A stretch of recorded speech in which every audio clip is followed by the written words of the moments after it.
You've probably worked out by now that my main jam and what I talk most about is law firm marketing strategy.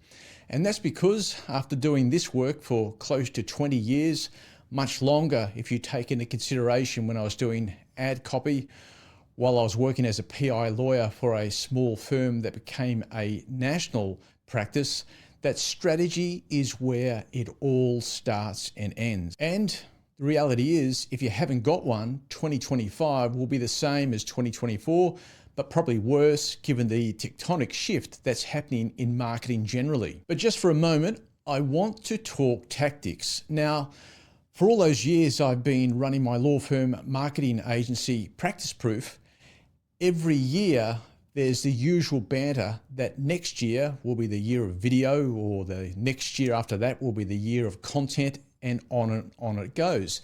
And for the most part, the strike rate is pretty well as bad as the batting average of Mitchell Starc, which I think is about 12 runs per innings. But I think next year is going to be different, and I'm going to call it, in the context of SEO, the year that we will see the paradigm shift from searchability to what I call findability. At Practice Proof, SEO is one of the things we do, and I'm not here to sell it to you like a 20-year-old SEO or Google Ads expert who are congesting our Facebook feeds like a public toilet across the road from a bad curry restaurant. But instead, what I want to do is give you a heads up of how this landscape is going to change, and change quickly, in 2025 and beyond. Now, traditional SEO is of course about where you show up for your target keywords in a Google search. For example, if you're a crime lawyer in Sydney or Chicago,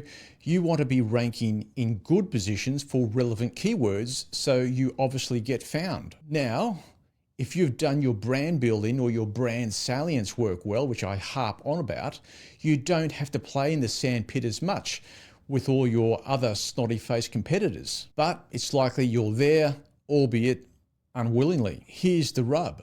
Google has just lost a smidgen of its search share in its history.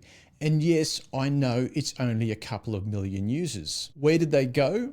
Well, to AI, to ChatGPT, Claude, Perplexity, or any of the other new incumbents. And of course, Google knows where this is all heading.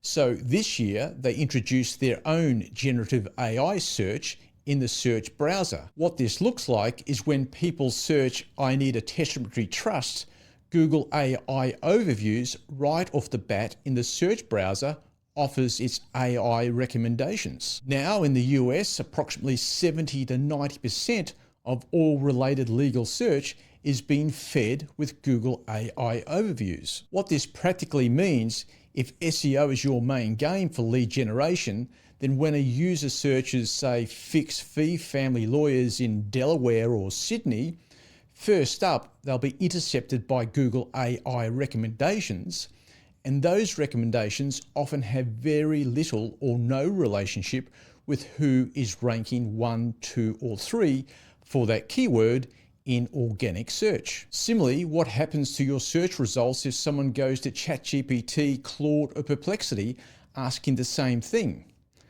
Unlikely that you're going to be there. So hence why we're shifting from searchability, which has always been predicated on traditional SEO, to findability, which is an amalgamation of SEO and the new kid on the block, GEO, or generative engine optimization. So in 2025, if your lead gen strategy is predicated on SEO alone, you'll lose leads. Now, this is hugely important. Anecdotally, where Google AI overviews have been released the longest, we know from US law firms that already they're losing significant traffic to their websites. So if because of all this hullabaloo, your firm's website sees a drastic decline in traffic, you're going to need the third part of this holy trinity, and that is CRO, or conversion rate optimization. Why? Because you're going to need to make this traffic matter more than you ever have. If your traffic that once was 5,000 and now it's looking like 1,000, then obviously your traffic to lead to file open rates have to be significantly up. And it's why we've just invested heavily in this alone, not to mention GEO. So in 2025, the smart law firms will come back from the break, rejuvenated and ready to map out the 2025 strategy, and they won't miss the opportunity when they get to tactics to ask what their SEO agency is going to do to make the shift from not just searchability, but findability.